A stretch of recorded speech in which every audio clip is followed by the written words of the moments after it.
Hey guys, tonight we're taking a journey back to the ancient world, to a place we think of as the very cradle of Western civilization. We're heading to classical Greece, the land of democracy, of philosophy, of magnificent temples and heroic myths.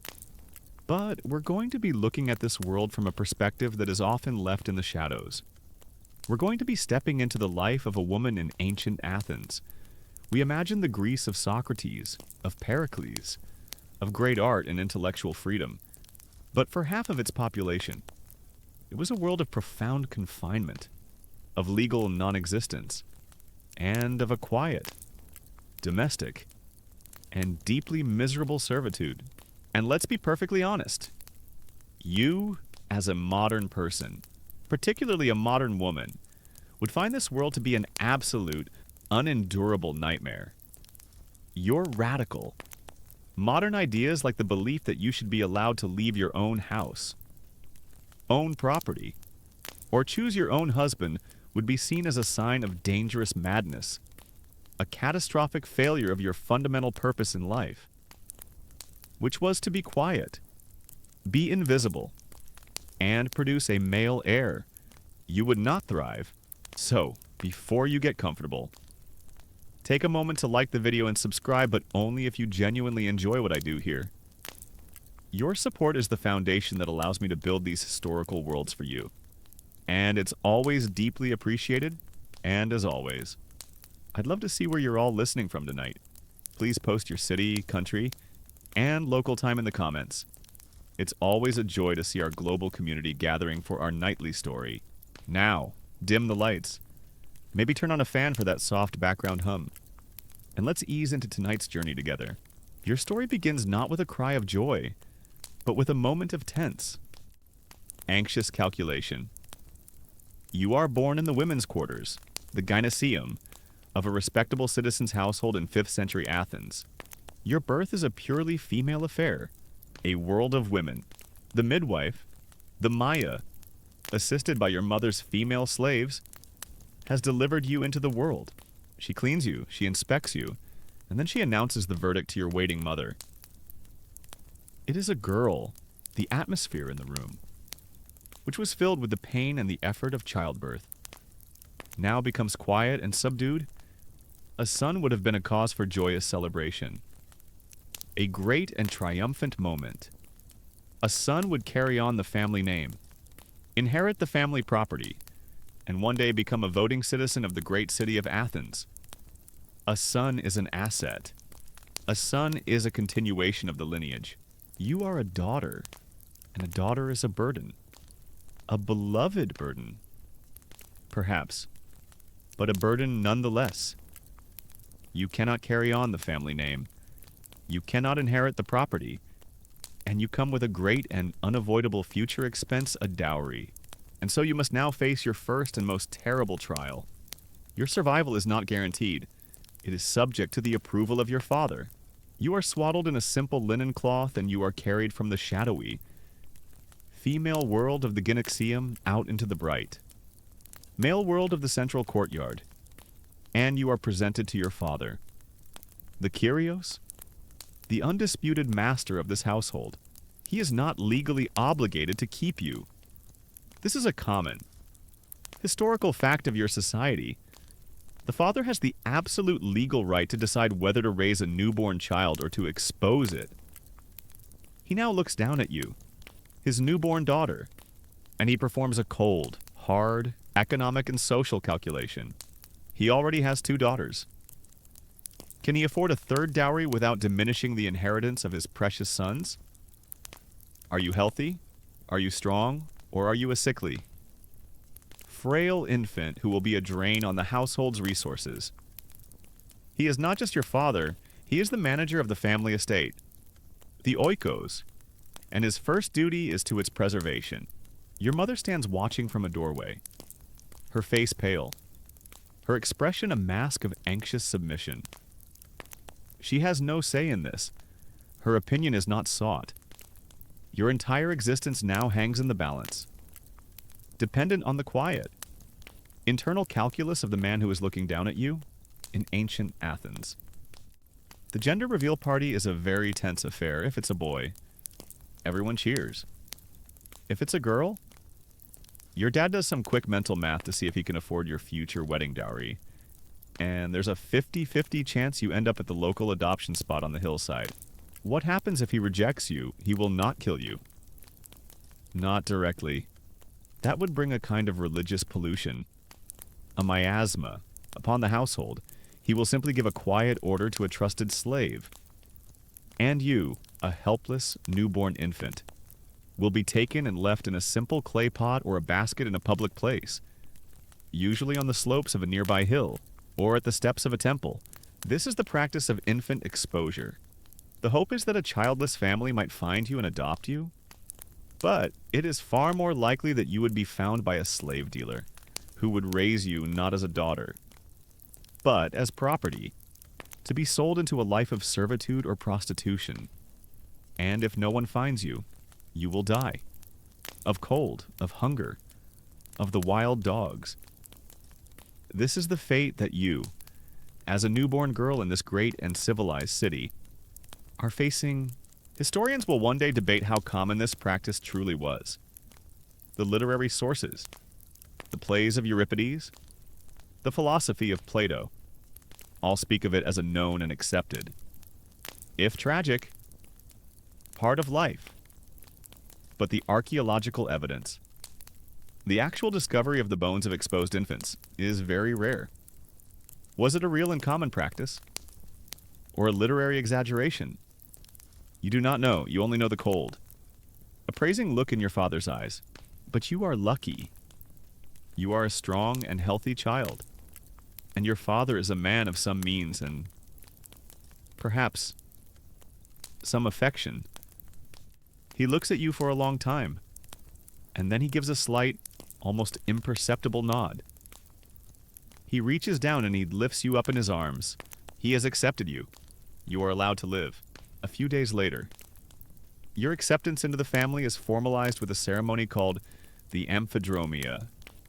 Your father, his face now wreathed in smiles, takes you in his arms and runs, in a ritual procession, around the central hearth of the house.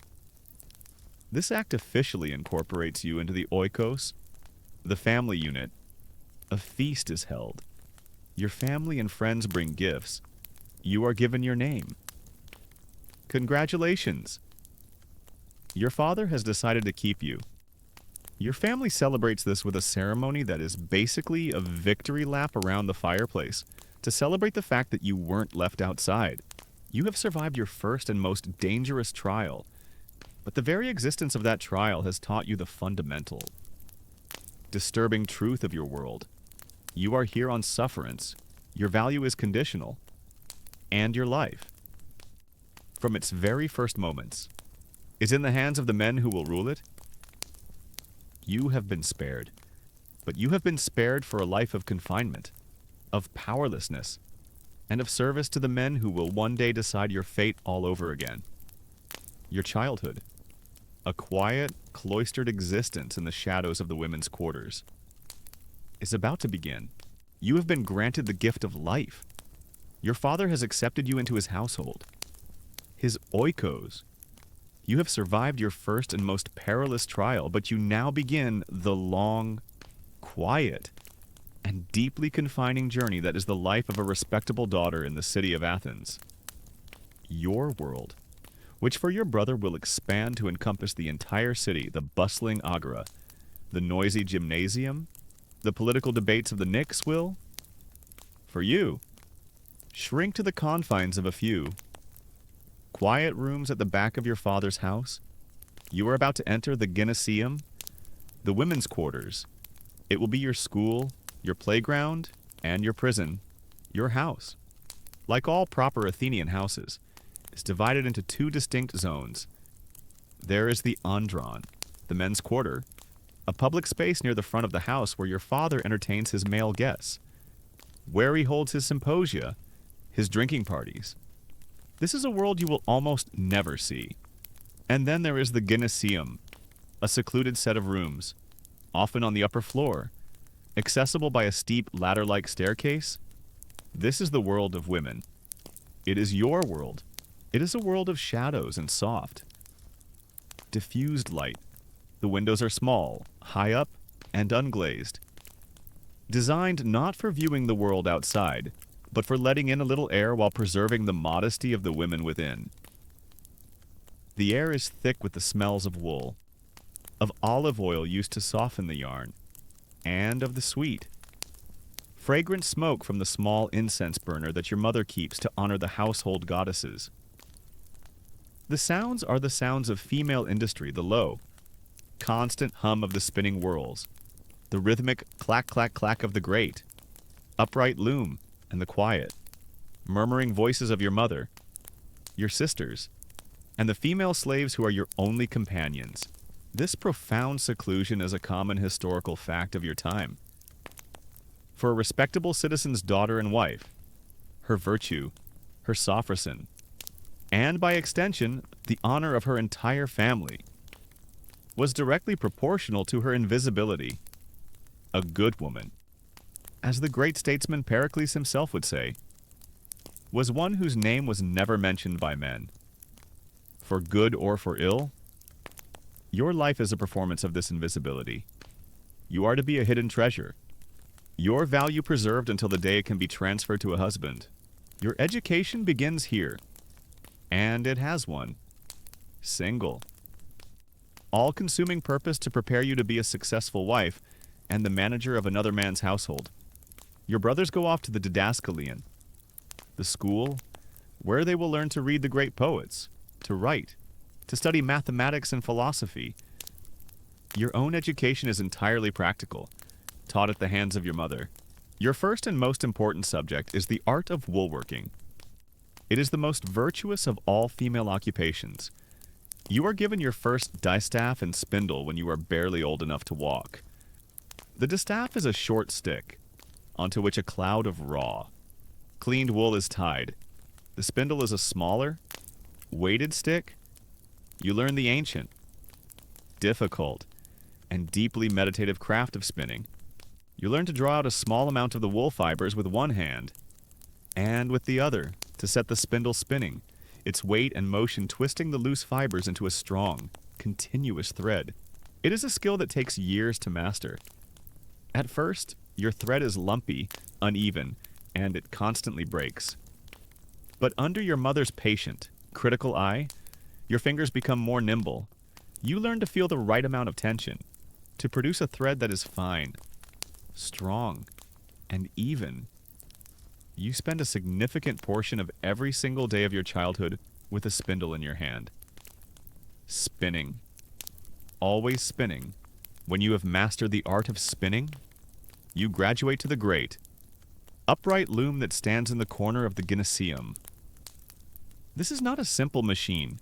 It is a warp-weighted loom, an obscure but vital piece of ancient technology. The vertical threads, the warp, are not held taut by a beam at the bottom.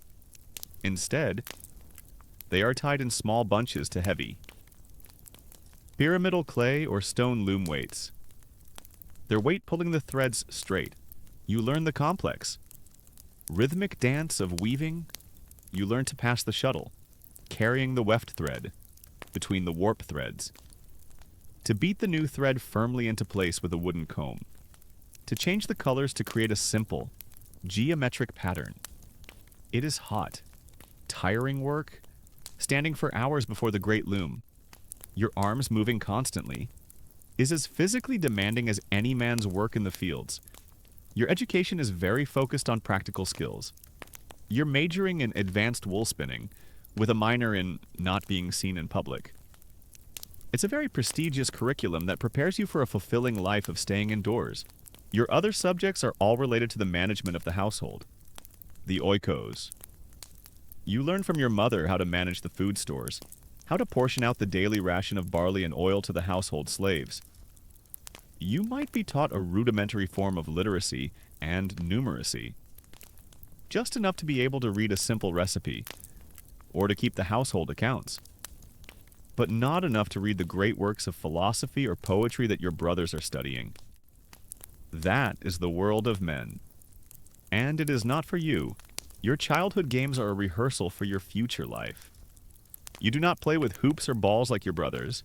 You play with small, terracotta dolls, with miniature cooking pots and tiny, model looms. Your very imagination is being channeled and trained for your inevitable destiny to be a wife and a mother. You rarely leave the house. The world outside is a distant, muffled sound. You hear the rumble of carts, the shouting of men from the agora, but you do not see them. The only times you are permitted to leave the seclusion of your home are for the most solemn of occasions. You might attend a family funeral, your face hidden by a veil, or you might participate in one of the few. Great. All-female religious festivals, like the Thesmophoria, a festival in honor of the goddess Demeter that is forbidden to all men. These rare excursions are your only glimpses of the great, teeming city you live in. Historians will one day debate how strict this seclusion truly was. The literary sources, all written by men, present this ideal of the perfectly invisible, perfectly chaste, and perfectly domestic woman. But was this the reality for all classes? For the very poor, for the women who did not have slaves to do their shopping, would they not have been forced to go to the market themselves? The academic debate will continue, but for you, a daughter of a respectable middle-class citizen, the ideal is your reality. Your honor depends on your seclusion. Your social life is a small, quiet, and entirely female world. It is your mother, your sisters, perhaps an aunt or a grandmother, and the female slaves of the household. It is a world of its own hierarchies, its own affections, its own petty jealousies. You learn as much about managing people from watching your mother interact with her slaves as you do from her direct instruction. The years of your childhood pass in this quiet, shadowy, and repetitive rhythm. You spin, you weave, you learn the arts of the household. Your world is the loom, the hearth, the courtyard. You are reaching the age of 13. Then 14. Your body is changing. Your childhood is officially over. You're long. Domestic education is complete. You are now a finished product. You are a woman, ready to be married, and you know, because it has been the unspoken assumption of your entire life, that your father will now begin the process of finding you a husband. It is a negotiation, a transaction, in which you will have no say. You will be a silent, passive asset. Your future decided by the men in your life. The quiet, familiar prison of your childhood is about to be exchanged for the new, unknown, and terrifying prison of your marriage. Your childhood in the quiet, shadowy world of the gynaeceum is a long, slow, and repetitive preparation for a single event. From the moment you were born, every lesson you have learned, every skill you have acquired, has been aimed at this one. Inevitable and terrifying moment. You have reached the age of 14. It is time for you to be married. You are not consulted in this matter. Your opinion is not sought. Your feelings are irrelevant. Marriage, in your world, is not a matter of love or personal choice. It is a transaction. It is a business deal, negotiated between two men in which you are the primary and most valuable asset. Your father, your curios or legal guardian, has been making inquiries for some time. He is searching for a suitable husband for you. His criteria are not concerned with your happiness. They are concerned with the advancement of his own household. His oikos. He is looking for a man of good standing, a fellow Athenian citizen whose family can offer a valuable political or economic alliance. And he is looking for a man who is prosperous enough to be worthy of the dowry you will bring with you. The man he chooses is named Lycomedes. You have never met him. You may have caught a fleeting glimpse of him in the agora from a distance, during one of your rare and supervised excursions from the house. All you know of him is what you have overheard in the hushed conversations between your mother and her slaves. He is a good citizen. He owns a large olive farm. and he is 30 years old. This is a common and accepted historical fact of your time. You are a girl of 14, on the very cusp of womanhood. Your husband is a man of 30, a man in the prime of his life. This age gap is not seen as strange or predatory. It is seen as proper. A man should be mature and established before he takes a wife. A girl should be young, fertile, and, most importantly, chaste. Her character not yet fully formed, so that she may be molded by her husband into a proper and obedient wife. You're 14 and about to be married to a 30-year-old man you've never met. It's considered a perfect match. He's mature and established, and you are fertile. It's a relationship built on a solid foundation of mutual interests. The negotiations between your father and Lycomedes are concluded. The terms of the contract are agreed upon. Your father will provide a substantial dowry, a sum of silver, a number of valuable slaves, and a portion of land. In return, Lycomedes will take you as his wife. The formal betrothal, the engi, is a legal ceremony that seals the deal. It takes place in your father's house. You are brought into the andron, the men's quarters, a room you have rarely been allowed to enter. You stand, your head bowed, your face hidden behind a veil. A silent and objectified presence. Your father and your future husband stand before the hearth. They join hands, and your father speaks the ancient, ritual words of the contract, words that will define the entire purpose of your future life. I give you this, my daughter, he says to Lycomedes, for the plowing of legitimate children. The language is stark, agricultural, and brutally direct. You are a field, and your purpose is to be plowed, to produce a crop, and that crop must be legitimate sons who will one day inherit your husband's property and carry on his family name. Now that you are betrothed, the wedding, the gamos, is prepared. It is a multi-day ritual, not a celebration of your love, but a complex and solemn process of transferring you, like a piece of property, from one household to another on the day before the wedding. You must say goodbye to your childhood. You gather the things that have defined your life so far, your dolls, your toy loom, the clothes you wore as a girl. You take them in a small procession with your mother to the temple of the goddess Artemis, the eternal maiden, the protector of young girls, and you leave them at her altar, an offering, a sacrifice. You are leaving your girlhood behind forever. On the morning of your wedding day, you are taken to be bathed. It is a ritual purification in water that has been brought from a sacred spring. You are then dressed by the women of your household in a special wedding tunic, a peplos, woven by your own mother. A veil is placed over your head, obscuring your face completely. A great feast is held in your father's house, but you are not the guest of honor. You sit beside your mother, veiled and silent, while the men, including your new husband, feast and drink in the andron as night falls. The true and most important part of the ceremony begins the procession. This is the physical act of your transfer. You are led from your father's house. A great, two-wheeled chariot is waiting. You are placed in the chariot, standing between your new husband, whom you still have barely spoken to, and his parakos, his best man. The procession begins its slow journey through the dark streets of Athens. It is a noisy, joyous, and torchlit affair. Your friends and family walk alongside the chariot, singing the traditional wedding hymn, the hymenaios. People come out of their houses to watch you pass, to shout good wishes. It is a beautiful and exciting spectacle, and you are at the center of it. A veiled, silent, and terrified piece of cargo being delivered to a new owner. You finally arrive at your new home, the house of your husband, Lycomedes. The procession stops. He lifts you from the chariot and, in a symbolic gesture, he carries you over the threshold.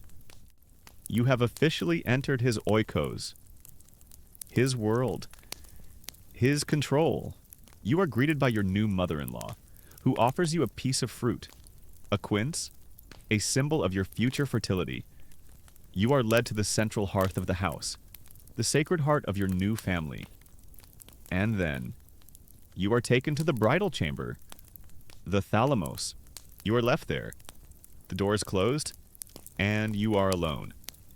For the first time, with this strange 30-year-old man who is now your husband, your master, your Kyrios.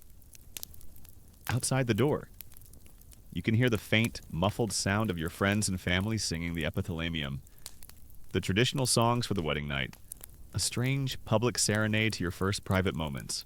Historians will one day debate the emotional reality of a night like this. Was it a brutal, traumatic, and terrifying experience for a 14-year-old girl? Or, in a world where this was the absolute norm, was it simply an expected, if nerve-wracking, rite of passage?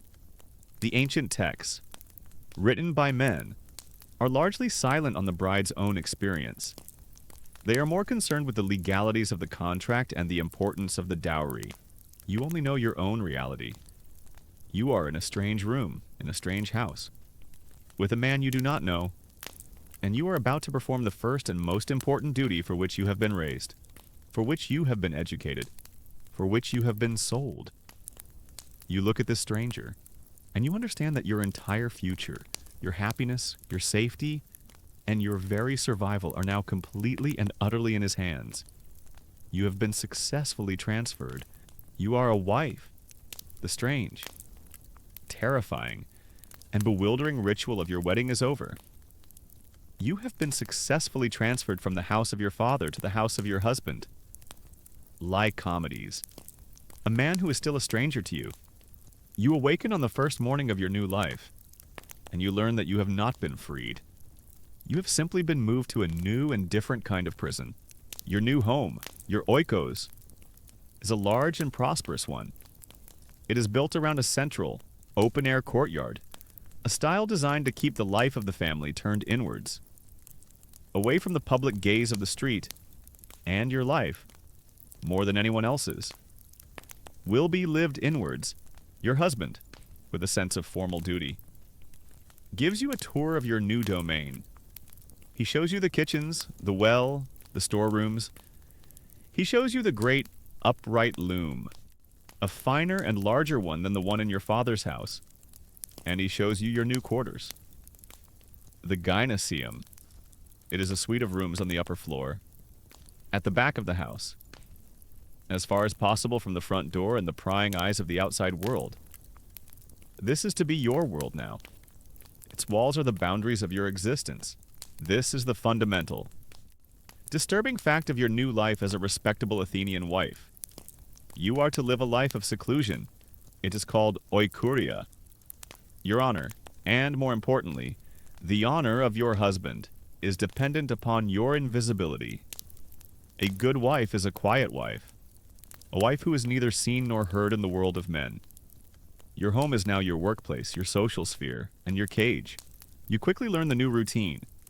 It is a life of domestic management and labor. You are now the mistress of this household, a title that sounds grand, but which in reality means you are its chief administrator and its most high-status prisoner. Your most important duty is the management of the household slaves. Your husband's family is wealthy, and they own a dozen or more slaves. You are now their manager. You must assign them their daily tasks: the cooking, the cleaning, the fetching of water, the shopping in the agora. You must inspect their work. You must discipline them when they are lazy or disobedient. It is a position of considerable power, but it is a power that can only be wielded within the narrow confines of these four walls. You are the queen of your own castle. The castle is the back part of the house, and your primary royal duties are making sure the slaves have properly stored the olive oil and that no one steals the good linens. Your second great duty is the management of the household's resources. Your mother-in-law, with a formal ceremony, hands over the keys to the storerooms. These keys are your symbol of office. You are now the guardian of the family's wealth. You are responsible for the sacks of barley, the great clay amphorae of wine and olive oil, the preserved figs, the salted fish. You must ration these supplies, ensuring that the household is fed, but that nothing is wasted. And your own personal labor, the craft you have been trained for since you were a child, continues. You are expected to spend a significant portion of every day at the great warp-weighted loom, alongside your female slaves. The production of fine textiles, the clothing for your family, the blankets, the tapestries is the ultimate sign of a well-run and virtuous household. The constant rhythmic clack, clack, clack of the loom weights is the soundtrack to your days. A familiar and monotonous sound that has followed you from your childhood home to your marital one. Your life is one of profound isolation from the outside world. You do not leave the house. The front door is a barrier you are rarely permitted to cross. You do not go to the market. A trusted male slave is sent for that. You do not go to the theater to see the great plays of Sophocles or Euripides. You do not go to the gymnasium. You certainly do not go to the Knicks, where the citizen men gather to practice their radical new invention of democracy. These are all the provinces of men. Your province is the home. You have a vibrant social life. You are permitted to leave the house for major religious festivals and funerals. It's important to get out and see the world, or at least the local temple. Once or twice a year, your relationship with your husband is a formal and distant one. He is your Kyrios, your lord and master. His life is lived in the outside world. He leaves in the morning to go to the agora, to conduct his business, to talk politics with his friends. He returns in the evening, and often he is not alone.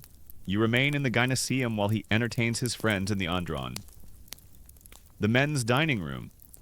You can hear the sounds of his symposium, his drinking party. Drifting up to you, you hear the sound of men laughing, of a flute girl playing her high. Clear music, of a philosophical argument growing heated. It is the sound of the great, vibrant, intellectual world of Athens, a world you are completely excluded from. You are a silent partner in your husband's life, a manager of his domestic affairs, but not a companion for his mind or his heart. Historians will one day debate how absolute this seclusion was.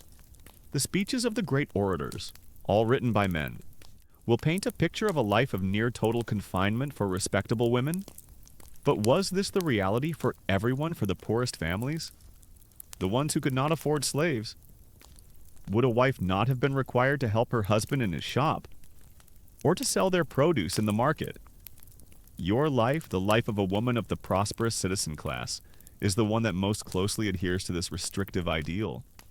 Your husband's honor is tied to his ability to keep you protected and isolated from the world, and so your days take on a slow, predictable, and unchanging rhythm.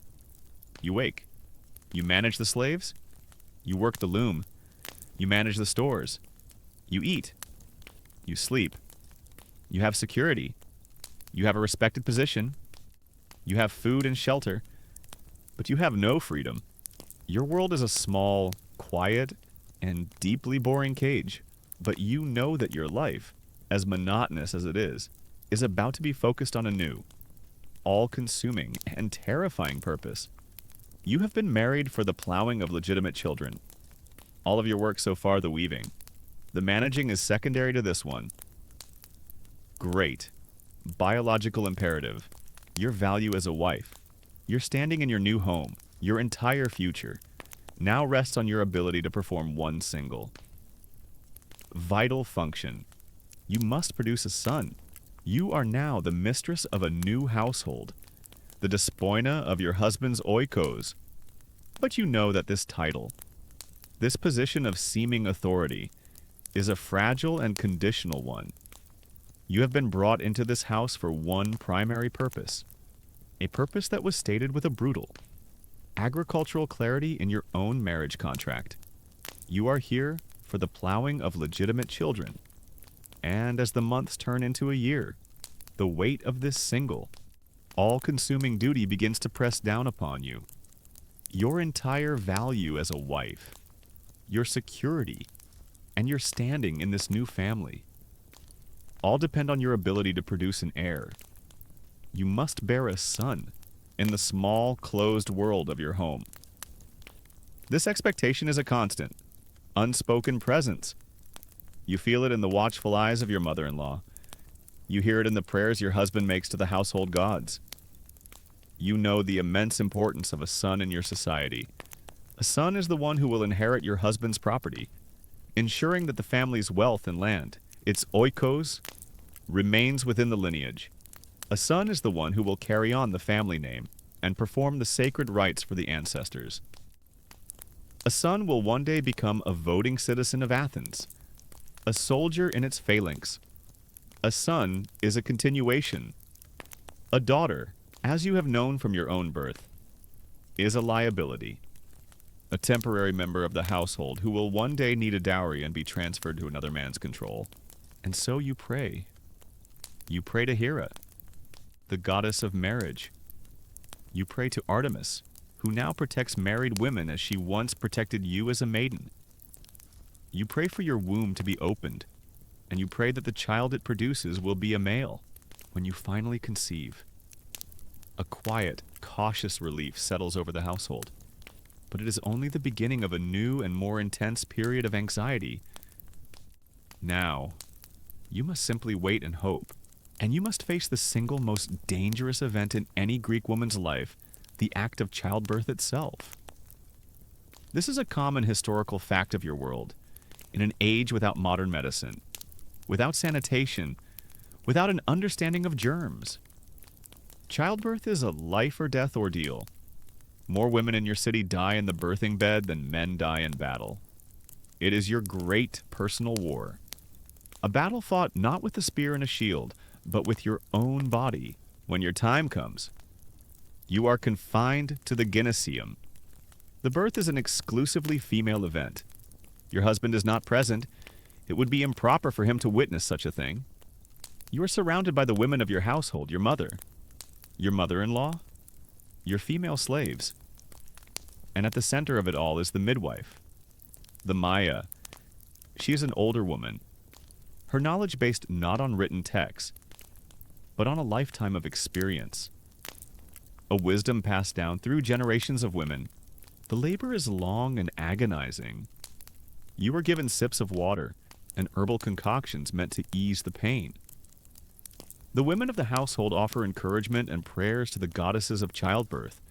You spend hours in a state of exhaustion and pain, your body straining, your life hanging in the balance, a complication, a baby that is turned the wrong way. A failure to progress any of these can be a death sentence for both you and your child. But you are strong and you are lucky. After a final, great, world-shattering effort, the child is born. There is a moment of profound silence, followed by the thin, reedy wail of a newborn baby. You have done it. You have survived. But the great question still hangs in the air. The midwife quickly cleans the child and inspects it, and then she makes the announcement. Let us imagine, she says, it is a daughter. A strange, quiet disappointment settles over the room. The women smile. They congratulate you on a healthy baby. But the joy is muted. You have produced a child, but you have failed in your primary mission. You have brought another dowry, another future expense into the household. The pressure on you to produce a male heir will now double. After you have recovered, you will have to try again. But let us imagine the midwife announces a different outcome. It is a son. The atmosphere in the room explodes. A great, joyous cry goes up from the women. They laugh. They weep with relief. The news is rushed to your husband, who has been waiting anxiously in another part of the house. A great celebration is declared. You have done it. You have fulfilled your sacred duty. You have produced an heir. Your position in this household, which was once that of a stranger, a new acquisition, is now absolutely secure. You are the mother of the future master of this oikos. There's a lot of pressure on you to produce a male heir. It's like being the CEO of a company where your only key performance indicator is produce a son. If you fail, The board of directors, your husband, and his entire family will be deeply disappointed. The public announcement of this great success is made with a simple, powerful symbol. This is an obscure but telling detail of your culture. A servant is sent to the front door of your house. If you had given birth to a daughter, a simple woolen ribbon would have been tied to the door. A quiet, almost apologetic announcement. But because you have had a son, a great branch from a sacred olive tree, the symbol of Athens, of victory, of male civic life, is hung upon the door, the entire world will now know of your triumph. Historians will one day debate the true nature of your new status. Did this act of producing an heir truly elevate you to a position of power within the household? Or was it simply a confirmation of your successful function as a broodmare? Your status still entirely dependent on your relationship to the men in your life. First your husband, and now your son. You do not care about the theory. You only know the profound, overwhelming relief. You hold your infant son in your arms. He is the key to your security, the justification for your entire existence. You look at his small, perfect face, and you feel a surge of a fierce, protective love. But as you look at him, a new and more complex thought enters your mind. This small, helpless creature in your arms is a future citizen of Athens. He will one day own this property. He will one day vote in the assembly. He will one day be a Kyrios, a legal guardian, a master of his own household. He holds a power and a place in the world that you, his mother, can never hope to achieve. You have given birth to your own future master. You look around the room. The Gymnasium. That is your entire world.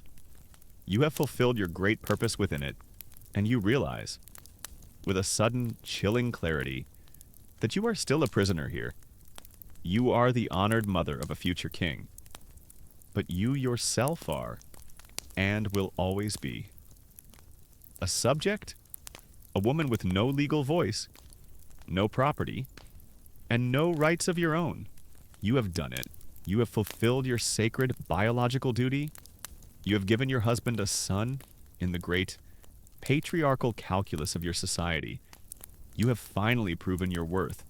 You are no longer the new bride, the stranger in the house. You are now the mother of the heir, a position of immense domestic importance and respect. You feel a new sense of security, a sense of having finally earned your place in your husband's oikos.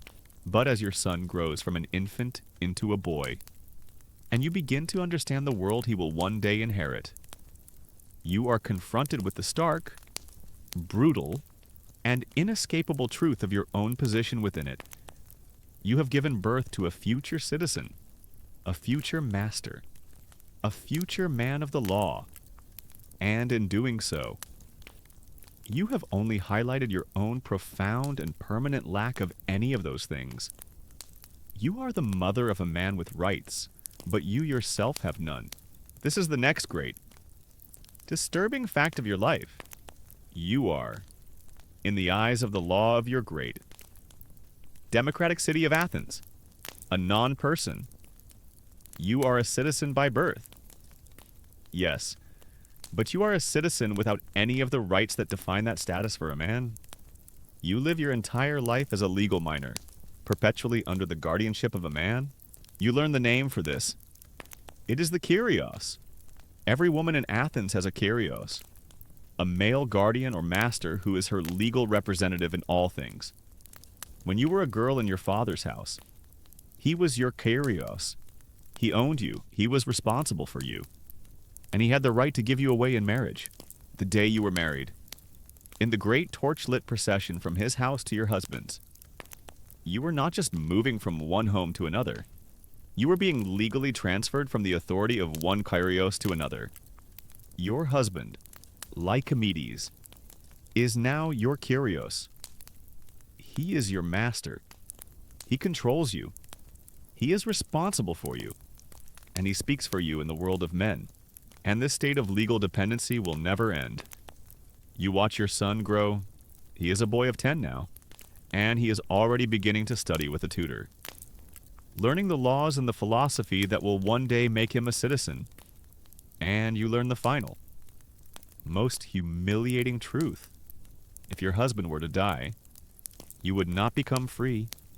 Your guardianship would simply be transferred again, and your new Kyrios would be your own adult son. You would become a legal dependent of the very child you brought into the world, the child you raised.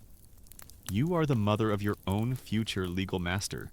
This legal non-existence has profound and practical consequences that shape every aspect of your life. You learn that you cannot own property. The substantial dowry that your father gave to your husband is, in theory, yours. It is meant to provide for you should you become a widow, but it is not under your control. It is administered entirely by your husband.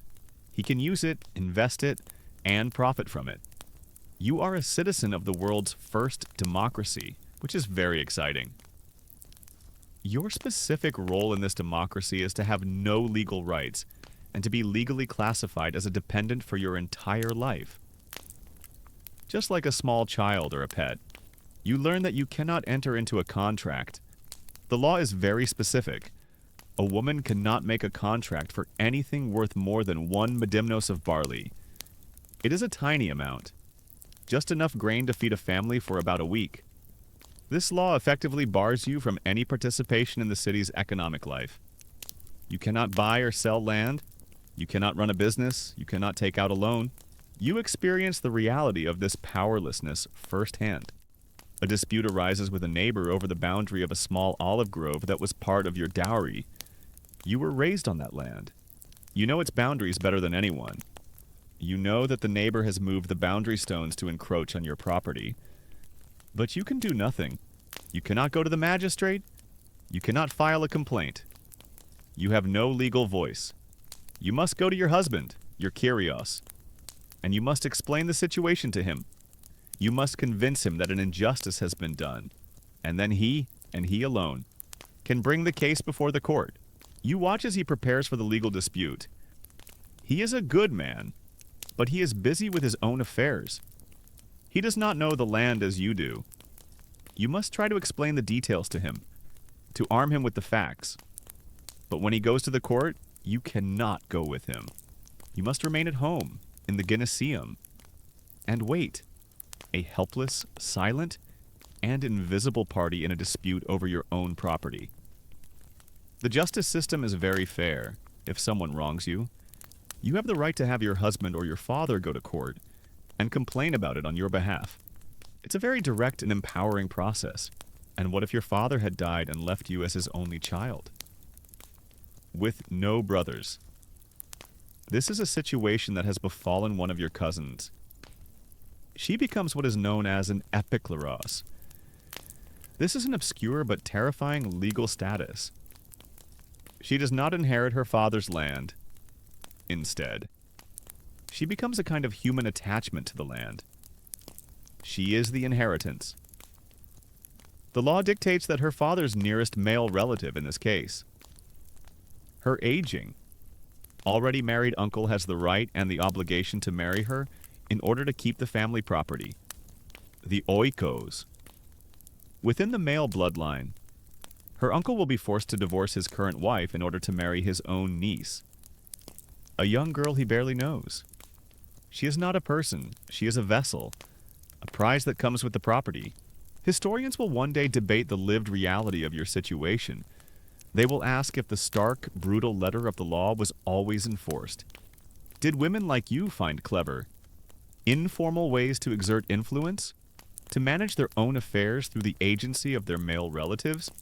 Was the power of a woman's personality sometimes enough to overcome the powerlessness of her legal status?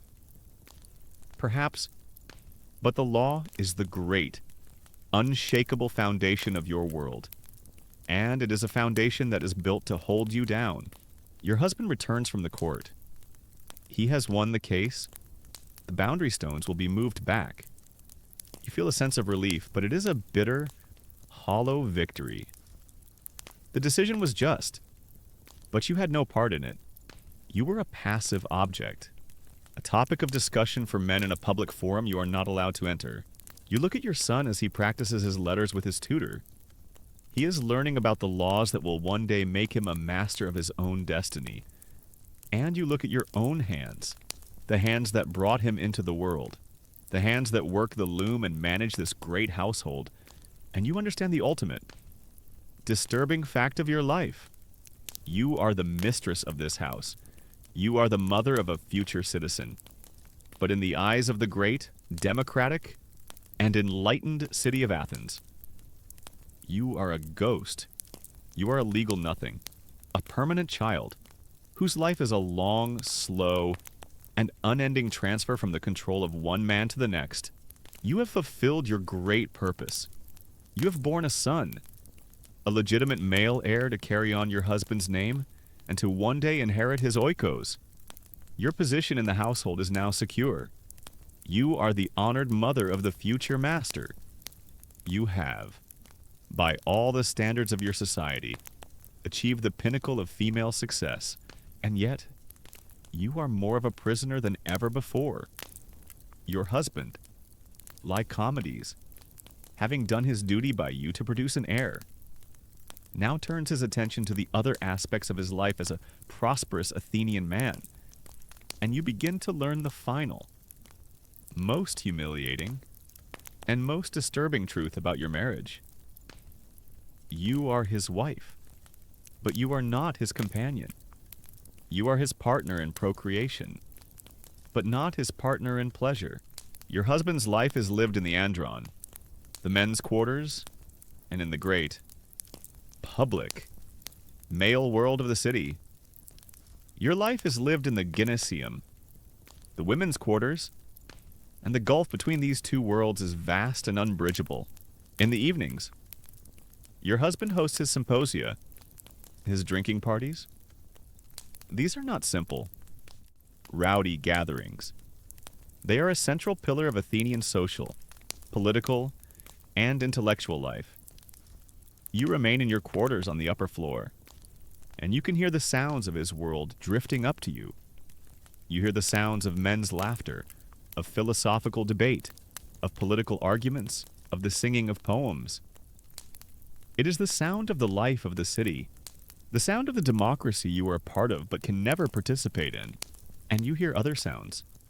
You hear the high, clear, and beautiful notes of an aulos, a double reed flute. That flute is not being played by your husband or one of his friends. It is being played by a woman. She is a flute girl, an aulatress, a professional entertainer hired for the evening. You know that she is likely young, beautiful, and skilled in more than just music. She and the other female entertainers are there for the pleasure of your husband and his guests, and you must accept it. It is the way of things. A famous quote, attributed to the great orator Demosthenes, perfectly summarizes the compartmentalized view your society has of women. We have heterae for pleasure, he says. We have concubines for the daily care of the body, and we have wives for the purpose of producing legitimate children and to be a faithful guardian of our households. Your society has a very clear division of female labor. You, the wife, are in charge of the producing legitimate heirs and managing the household department. The fun and interesting conversation department has been outsourced to a professional. You are the wife. Your purpose is function. Your purpose is legitimacy. Your purpose is the management of the home, pleasure, intellectual companionship, and romantic dalliance. These are things a man seeks elsewhere. You learn about the different classes of women who populate your husband's other life. There are the pornai, the common prostitutes, often slaves who work in the city's brothels. They are assorted but accepted, part of the landscape. And then there are the more refined companions, the heterae. The heterae are a class of women who are the complete inverse of you. This is a common historical fact of your time. They are not respectable, but they are often educated, witty, and independent, unlike you. They have not been raised in seclusion, their minds limited to the domestic arts. They have studied music, and poetry, and philosophy, They can converse with the most brilliant men of Athens as intellectual equals. The most famous of them, a woman named Aspasia, was the long-term partner of the great statesman Pericles himself. Her salon a gathering place for the city's greatest thinkers. You hear your husband and his friends speak of these women with an admiration and an intellectual respect that they would never grant their own wives. They praise a hetaira's wit, her cleverness, her beauty, and you feel a profound, bitter, and deeply painful irony. The very qualities that your society has so carefully stamped out of you, your public voice, your intellectual curiosity, your independence are the very qualities your husband seeks and admires in other women. You have been deliberately crafted into a dull, domestic creature, and then you are punished for your own dullness by his search for more exciting company. This is a deep and constant source of misery. You are consumed by a quiet, helpless jealousy. You are the mistress of his home, the mother of his son. But you know that you are not the object of his desire or his intellectual admiration. You are a utility. You are the foundation of the family. And the foundation is famously the least exciting part of the house. And you know the one great, terrible power that you hold. The one thing that separates you from all these other women. It is an obscure but absolutely critical legal detail. Only you, his legitimate, citizen wife, can produce a legitimate citizen heir. Any child he might have with a foreign concubine or a hetaira is a nothos. An illegitimate child, with no right to inherit his property or to become a citizen of Athens. Your womb is the sole gateway to legitimate succession. And this is the reason for your seclusion. Your chastity is not a matter of morality. It is a matter of ensuring the purity of your husband's bloodline. You are a locked and guarded vessel. Your value entirely dependent on your ability to produce a son who is undeniably his. Historians will one day debate the true nature of the hetairae. Were they rare, empowered, and brilliant women who managed to carve out a life of intellectual freedom in a deeply patriarchal world? Or were they simply a more refined and expensive class of prostitute? Their supposed independence still entirely dependent on the money and the favor of powerful men. The truth is complex, but for you, they are a constant, painful reminder of the life you were not allowed to have, of the intellectual world you were not allowed to enter. You lie in your bed in the gyneceum at night, alone. You can still hear the faint sound of the flute music and the laughter from your husband's party in the andron. You have done everything that has been asked of you. You are a good wife. You are a good mother. You have fulfilled your duty. And you have never felt more lonely. But as you lie there, you think of the stories you have heard, whispers brought by traveling merchants or slaves, stories of another Greek city, a strange and terrible city, where the women are not like you, a city where the women are educated, where they exercise naked with the men, where they are famous for their sharp tongues and their independent spirit, where they can even own their own land. You think of the strange, frightening, and perhaps even enviable lives of the women of Sparta. You sit at your loom in the quiet, dim light of the gyneceum. Your world is a small, enclosed, and predictable one. A life of domestic duty and profound seclusion. But sometimes, whispers of another world, another way of being a woman, manage to penetrate the thick walls of your home. They are stories brought by your husband, returning from a campaign against Sparta, or by a traveling merchant who has done business in the strange, militaristic land of Laconia. And the stories he tells of the women of Sparta are so alien, so shocking, and so contrary to everything you know, that they sound like tales from a mythical, impossible land. You hear stories about the women of Sparta. Apparently, they're allowed to own property, get an education, and go outside. It sounds like a wild, lawless fantasy land. Your childhood, you remember, was spent in the shadows, learning the quiet, domestic arts of spinning and weaving. Your mind was a garden that was deliberately left uncultivated. but a Spartan girl.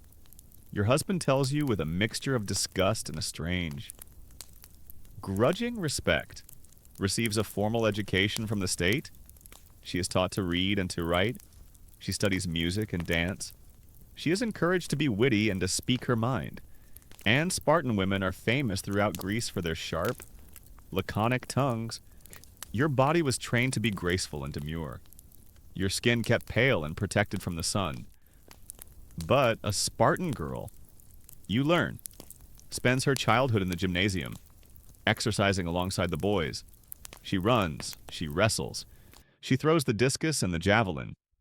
She is not taught to hide her body, but to make it as strong and as healthy as possible. Her fitness is a matter of state importance. And most shockingly of all, you learn that Spartan women can own land. This is a concept so foreign to your own reality that you can barely comprehend it. You are a legal non-person, unable to control even your own dowry. But in Sparta, women can inherit, own, and manage their own property. And because the Spartan men are so often away at war, or living in their military barracks, the women of Sparta have come to control a vast portion of the land. By some estimates, they own more than a third of all the property in Sparta. They are not just mothers, they are landowners. The mistresses of great estates. You sit there at your loom, your mind reeling. You try to imagine this life, a life where you could walk freely through the city, your face unveiled. A life where you could manage your own farm, conduct your own business. A life where you could read the great poets and philosophers for yourself.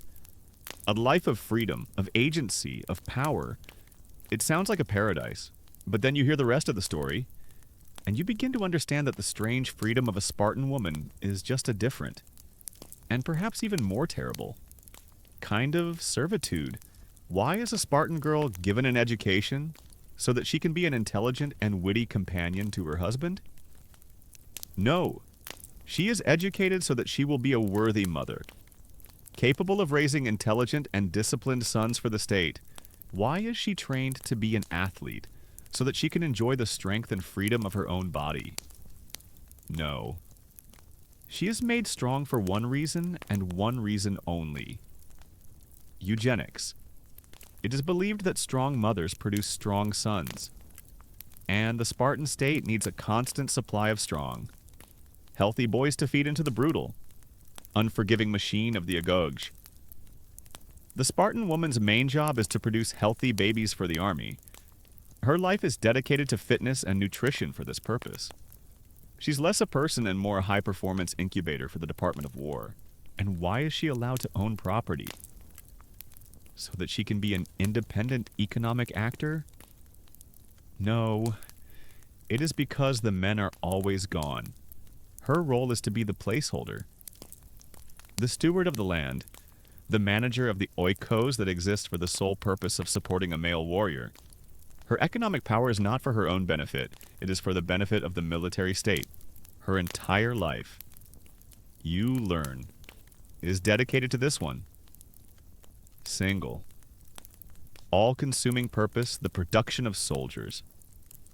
Her worth is measured by the quality of the sons she provides. You have been taught that your purpose is to produce a legitimate heir for your husband's household.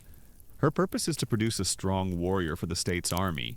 And you learn of the terrible, emotional price of her station.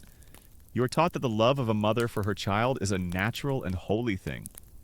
But a Spartan mother is taught to suppress this love, to replace it with a fanatical, patriotic devotion to the state. You hear the famous stories. The story of the Spartan mother who, when her son expressed fear of the enemy's short swords, told him, "Then take one step closer." You hear the story of the mother who, when her son returned home, having fled from a battle, simply killed him with her own hands for the shame he had brought upon her and upon Sparta. And you think of your own son. You think of the fierce, protective love you feel for him. You remember the terror you felt when he was sick. And you think of the Spartan mother, who must hand her own beloved, 7-year-old son over to the state. to the brutal world of the Agog, knowing that it will either turn him into a hard, unfeeling killer, or it will kill him. And she is expected to do this not with tears, but with pride. Historians and classicists will one day debate the meaning of the Spartan woman's life. Was she a rare example of female empowerment in a brutally patriarchal ancient world, or was her freedom a terrible illusion?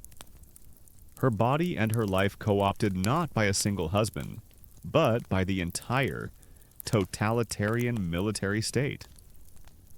In the service of a relentless eugenics program, you sit in the quiet of your gynoecium, and you look at the walls that surround you. This is a prison.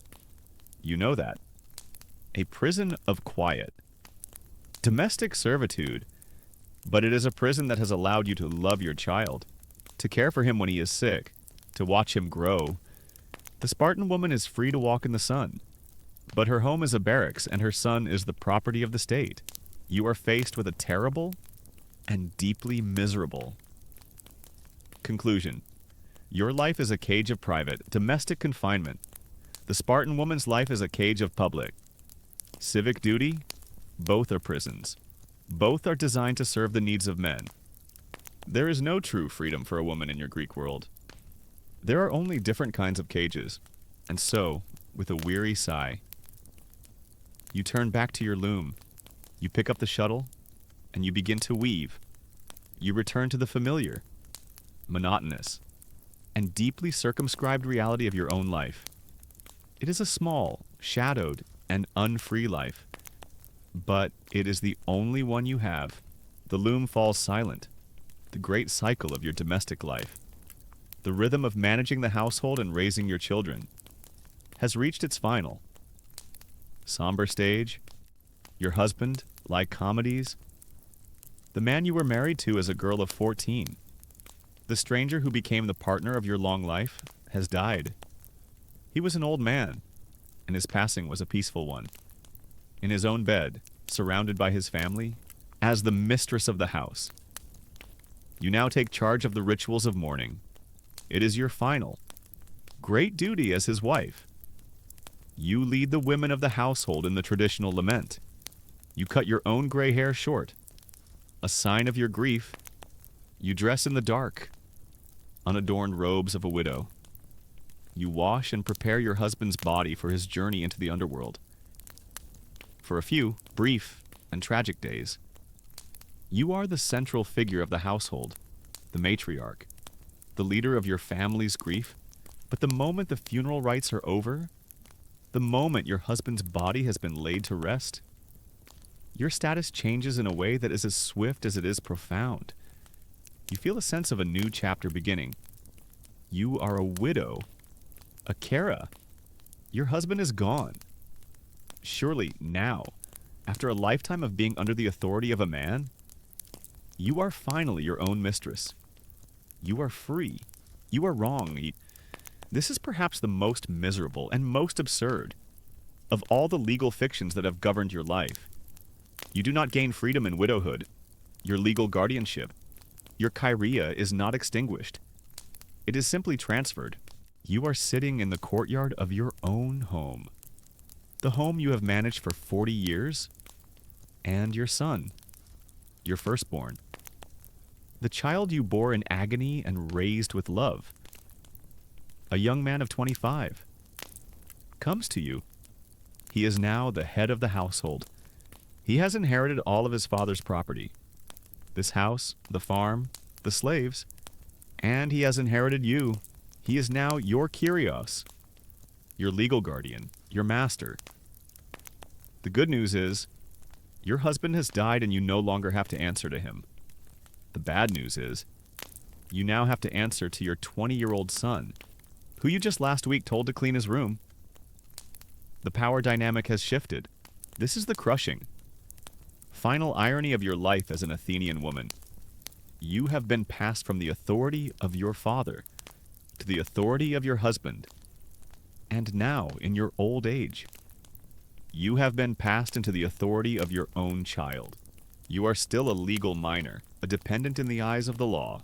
Your future, your security, your very well-being now rests entirely on the character of the boy you have raised, if you have been fortunate.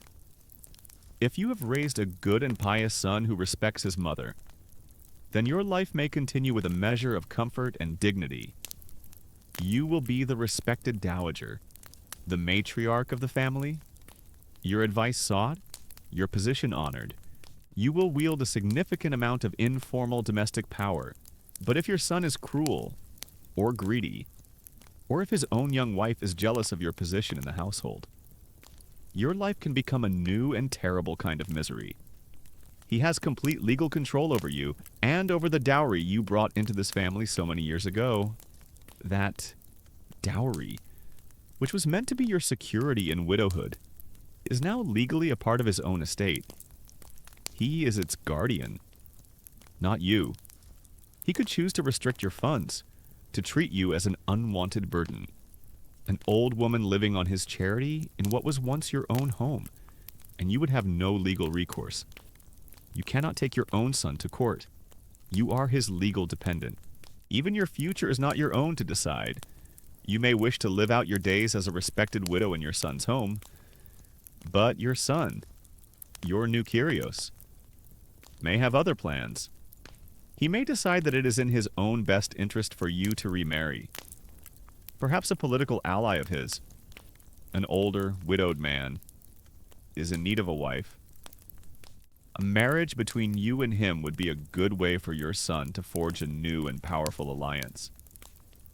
And your valuable dowry would go with you, a sweetener for the deal. He has the legal right to arrange this marriage for you. And you, a woman of 60, would have no legal right to refuse. Your son is now in charge of your social calendar.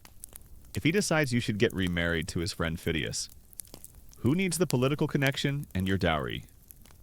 Then it's time to get ready for another wedding. Your input is not required. You experience the reality of this new inverted power dynamic in a small, but deeply humiliating way. The roof of the storeroom, a part of the house you have managed for your entire adult life, is leaking. You know a good craftsman in the city who can repair it, but you cannot hire him. You cannot enter into a contract. You must go to your son. You find him in the courtyard, practicing with his spear. You must wait until he is finished, and then you must, as a petitioner, ask for his permission. My son, you say, the words feeling strange and bitter in your mouth. The roof of the storeroom is in need of repair. I would like to hire the stonemason Eudoxus to fix it. May I have your leave to do so, and the necessary funds from the household accounts?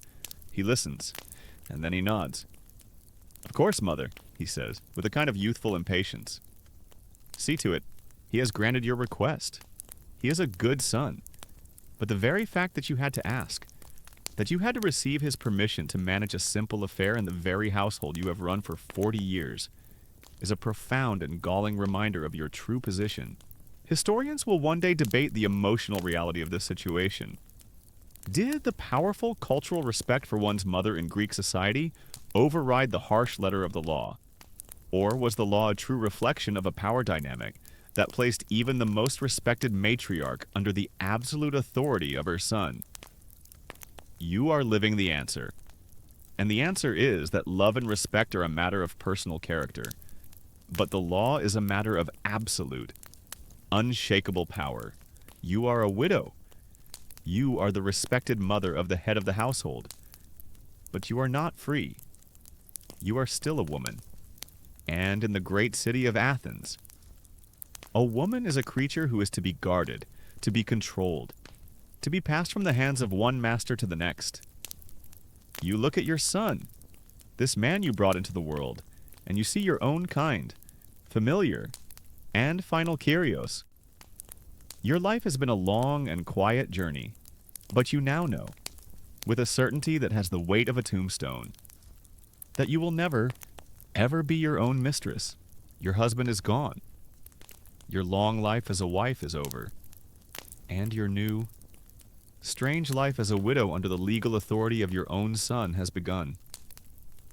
The years pass, quietly and without event, Your son is a good man. He treats you with the respect and the reverence that Athenian culture demands a man show his mother. You are the respected matriarch of the household, a figure of domestic authority and wisdom. You are safe. You are provided for by the standards of your world. You are a fortunate woman, but your world has shrunk again. It is not the walls of the house that confine you now, but the failings of your own body. You are an old woman. Your steps are slow. Your hands are gnarled with age. The great upright loom at which you spent so much of your life now stands silent in the corner, worked by the younger, stronger hands of your son's wife.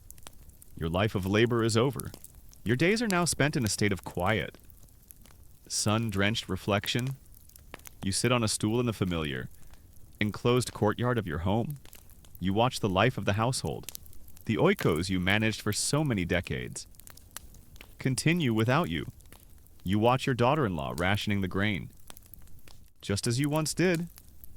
You watch your grandchildren playing with their dolls and their hoops, and you see the ghostly echoes of your own children and of your own lost childhood.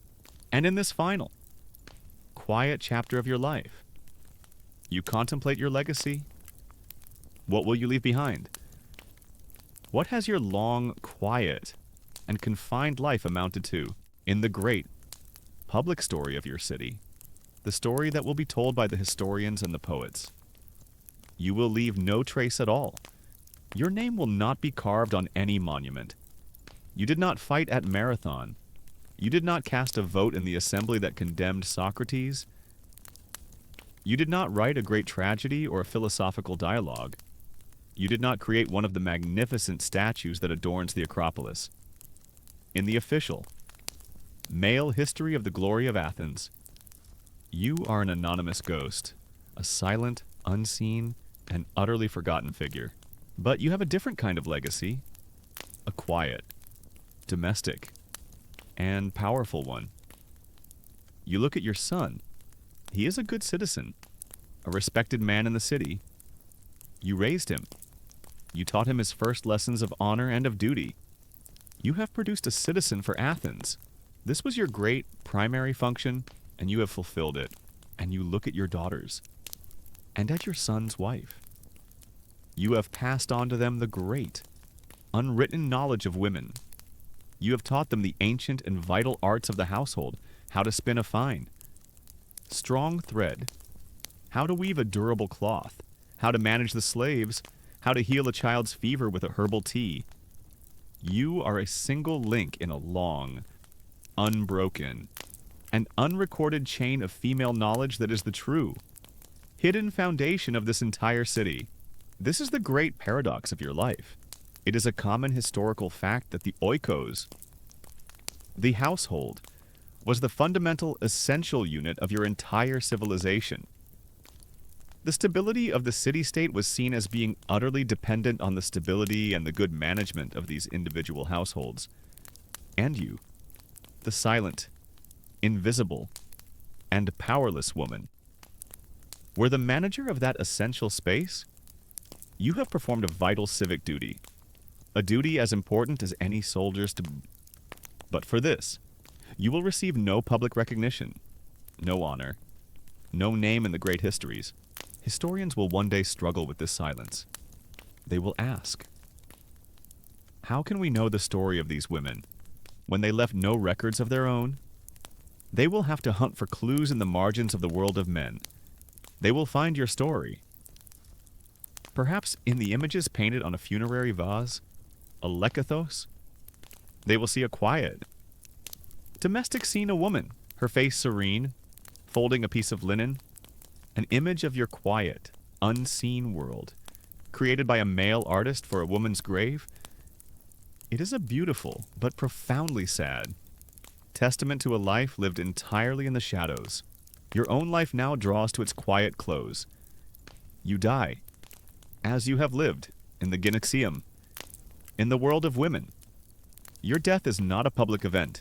It is a private, family affair. The women of your household, your daughters and your daughter-in-law, perform the sacred rites. They wash your old, frail body. They dress you in your finest robe. They sing the traditional laments. Your son, your Kyrios, oversees the public funeral. You are mourned by your family. You are remembered. For a time.